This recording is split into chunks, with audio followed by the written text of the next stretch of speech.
In motion towards keeping the environment clean and green, an environmental awareness program was held at Omolong West Gentiles district, where the main chairpersons were constituted of Dawan Lingdo and MDC, Dr. Shanbor, Persat of Life Science, Sri Robert S. Basanan, an internationally renowned environmentalist who works under the United Nations, Mrs. D. Shilla, a master degree holder of ecological and environmental science, and Mr. Ritrilindo of law backgrounds, and speeches from various concerned sections of people.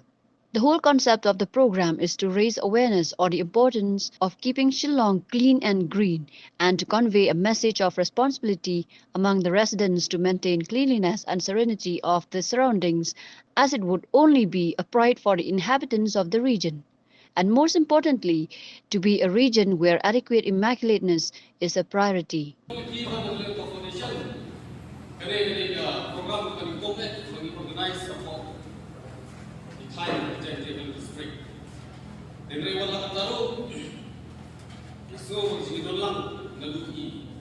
Madawan Lingdo dari kondisi nako kakanduli konstituensi